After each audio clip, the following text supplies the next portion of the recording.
മല്ലികാർജുൻ ഖാർഗെയുടെ ഒരു ആരോപണം ഇപ്പോൾ പ്രേക്ഷകർ കേട്ട് കാണും. അതായത് പഹൽഗാം ഭീകരാക്രമണത്തിൽ കേന്ദ്രത്തിനെതിരെയായിട്ട് ഗുരുതരമായിട്ടുള്ള ഒരു ആരോപണമാണ് ഉന്നയിച്ചിരിക്കുന്നത്. ആക്രമണം നടക്കുമെന്ന ഇന്റലിജൻസ് റിപ്പോർട്ട് 3 ദിവസം മുമ്പ് പ്രധാനമന്ത്രി നരേന്ദ്രമോദിക്ക് കിട്ടിയിരുന്നുവെന്നാണ് മല്ലികാർജുൻ ഖാർഗെ ആരോപിച്ചിരിക്കുന്നത്. ഇന്റലിജൻസ് റിപ്പോർട്ടിന്റെ പശ്ചാത്തലത്തിലാണത്രേ പ്രധാനമന്ത്രി നരേന്ദ്രമോദി ജമ്മു കാശ്മീർ സന്ദർശനം മാറ്റിവെച്ചത് എന്നും ഖാർഗെ ആരോപിച്ചിരിക്കുകയാണ്. അദ്ദേഹം പറയുന്നത് നരേന്ദ്രമോദിക്ക് എല്ലാം അറിയാമായിരുന്നു, പക്ഷേ അദ്ദേഹം ആക്ഷൻ ഒന്നും എടുത്തില്ല. അതിന്റെ ധ്വനി എന്താണെന്നുള്ളത് എല്ലാവർക്കും അറിയാലോ. ഇന്ത്യ പാകിസ്ഥാൻ സംഘർഷം എപ്പോൾ വേണമെങ്കിലും ഉണ്ടാകാമെന്നിരിക്കെ, ഒരു യുദ്ധം പോലും ഉണ്ടാകാനുള്ള ഒരു സാധ്യതയുണ്ടെന്നിരിക്കെ രാജ്യത്തെ പ്രധാനപ്പെട്ട പ്രതിപക്ഷ പാർട്ടിയുടെ നേതാവിന്റെ സ്റ്റേറ്റ്മെന്റ് ആണിത്. അതായത് ഇന്ത്യയുടെ പ്രധാനമന്ത്രി 3 ദിവസം മുമ്പ് അറിഞ്ഞു പഹൽഗാമിൽ ആക്രമണം ഉണ്ടാവുമെന്ന്, പക്ഷെ ഒന്നും ചെയ്തില്ല അത്രേ.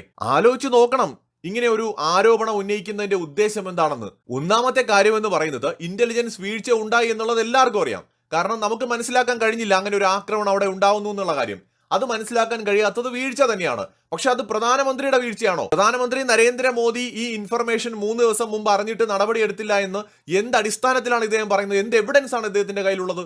അപ്പോൾ യാതൊരു അടിസ്ഥാനവുമില്ലാതെ നമ്മുടെ ശത്രു രാജ്യങ്ങൾക്ക് ഉപയോഗിക്കാൻ വേണ്ടിയിട്ടുള്ള വടിയാണ് കൊടുത്തിരിക്കുന്നത്. ഇന്ന് UN അടക്കം പാകിസ്ഥാനെ രക്ഷാസമിതി സ്ഥിരാംഗങ്ങൾ ചവിട്ടിക്കൂട്ടി അവർക്ക് പങ്കുണ്ടെന്ന് പറഞ്ഞുകൊണ്ട്. പക്ഷെ ഇന്ത്യയുടെ പ്രതിപക്ഷ പാർട്ടിയുടെ നേതാവ് പറയാണ് ഇന്ത്യയുടെ പ്രധാനമന്ത്രി അറിഞ്ഞിട്ടും മിണ്ടാതിരുന്നു. അതിന്റെ അർത്ഥം എന്താണ്? ഇന്ത്യ മനഃപൂർവ്വം ഇങ്ങനെ ഒരു ആക്രമണം നടക്കാൻ അനുവദിച്ചു എന്നല്ലേ? അല്ലേ? അങ്ങനെയല്ലേ അതിന്റെ അർത്ഥം എന്ന് പറയുന്നത്? ഒരു പ്രതിപക്ഷ പാർട്ടിയുടെ ഉത്തരവാദിത്വമില്ലായ്മയാണ് ഈ കാണുന്നത്. സത്യത്തിൽ പാകിസ്ഥാനേക്കാളും ചൈനയെക്കാളും നമ്മളെ യഥാർത്ഥ ശത്രു ആരാണെന്ന് നമ്മൾ ഓരോരുത്തരും ചിന്തിക്കേണ്ട ഒരു സമയമാണിത്. ഇതേ മനുഷ്യന്റെ പൊളിറ്റിക്കൽ പാർട്ടി അധികാരത്തിലിരുന്ന സമയത്ത് ഈ രാജ്യത്ത് നടന്ന ഭീകരാക്രമണ പ്രവർത്തനങ്ങളുടെ എല്ലാം ഇന്റലിജൻസ് റിപ്പോർട്ട് കിട്ടിയിട്ട് നിങ്ങൾ നടപടി എടുക്കാത്തത് കൊണ്ടാണോ അതേപോലെയാണ് ഇന്ത്യയുടെ പ്രധാനമന്ത്രിയും ചെയ്തു എന്ന് നിങ്ങൾ ആരോപിക്കുന്നത്? എന്തൊരു നിരുത്തരവാദപരമായ ഒരു സ്റ്റേറ്റ്മെന്റ് ആണ്. 2005 മുതലുള്ള കണക്കുകൾ മുമ്പൊരു വീഡിയോയിൽ ഞാൻ പറഞ്ഞു. 2005 ഒക്ടോബർ 29 ഡൽഹിയിലുണ്ടായ സീരിയൽ ആയിട്ടുള്ള ബോംബാക്രമണങ്ങൾ എവിടെയൊക്കെയാണ്? സരോജിനി നഗർ, ഗോവിന്ദ്പുരി, ഇവിടെയൊക്കെ ഉണ്ടായ ഭീകരാക്രമണങ്ങൾ. 62 മനുഷ്യർ മരണപ്പെട്ടു, 200ഓളം പേർക്ക് പരിക്കേറ്റു. ഡൽഹിയിലാണ്, കാശ്മീരിലെ കാര്യമല്ല ഞാൻ ഈ പറയുന്നത്, ഡൽഹിയിലാണ്. എന്തേ അന്ന് ഭരിച്ചിരുന്ന കോൺഗ്രസ് സർക്കാരിന്റെ ഇന്റലിജൻസ് സംവിധാനങ്ങളൊക്കെ എവിടെ പോയി? നിങ്ങൾ മനഃപൂർവ്വം നടപടി എടുക്കാതിരുന്നതാണോ?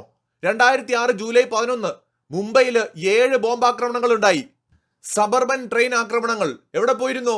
200ഓളം മനുഷ്യർ മരണപ്പെട്ടു, 700-ലധികം ആളുകൾ അന്ന് പരിക്ക് പറ്റി.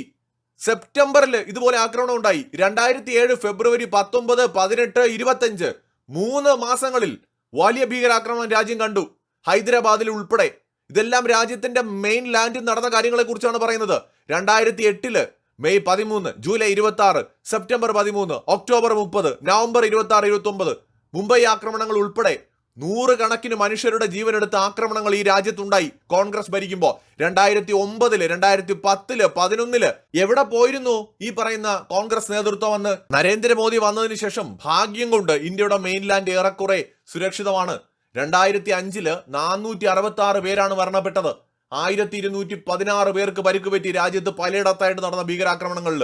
2006 722, 2007 626, 2008 824 മുംബൈ ഭീകരാക്രമണം ഉൾപ്പെടെ, 2009 774, 10 812. ദാ കണക്ക് കാണുക. ഇന്ന് പണ്ടത്തെ പോലെയൊന്നുമല്ല, നമ്മുടെ വിരൽ തുമ്പിലുണ്ട് നടന്ന കാര്യങ്ങളെ കുറിച്ച് അറിയുന്നതിന് വേണ്ടിയിട്ട്.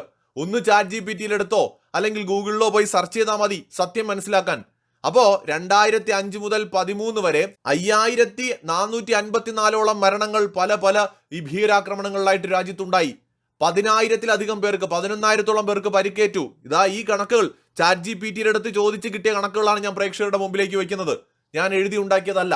ആ കോൺഗ്രസ് പാർട്ടിയുടെ നേതാവ് പറയാണ് ഇന്ത്യയുടെ പ്രധാനമന്ത്രി അറിഞ്ഞിട്ടും നടപടിയെടുത്തില്ല എന്ന് വെച്ചാൽ ഇന്ത്യ ഗവൺമെന്റ് അങ്ങ് അനുവദിച്ചു കൊടുത്തു നമ്മുടെ മനുഷ്യരെ അവർ വന്ന് കൊന്നോട്ടെ എന്ന്. ഇത്രയും നിരുത്തരവാദപരമായിട്ട് വിവരമുണ്ടോ ഈ മനുഷ്യന്? വിവരം 10 പൈസയുടെ വിവരമുണ്ടോ?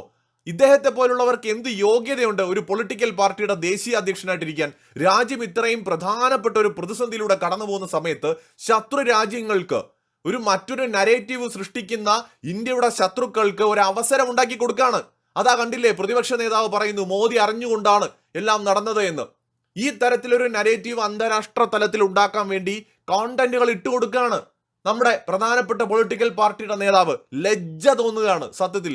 കോൺഗ്രസ്സുകാരെ, നിങ്ങൾക്ക് കണ്ണില്ല ഇത് കാണാൻ വേണ്ടി? നിങ്ങൾ ചോദിക്കും നിങ്ങളുടെ നേതാവിനോട് എന്ത് തെളിവ് വെച്ചിട്ടാണ് ഇന്ത്യയുടെ പ്രധാനമന്ത്രി അറിഞ്ഞിട്ടും നടപടിയെടുത്തില്ല എന്ന് അയാൾ പറഞ്ഞെന്ന്. മനുഷ്യരായ വിവരം വേണ്ടേ? 10 പൈസയുടെ വിവരം.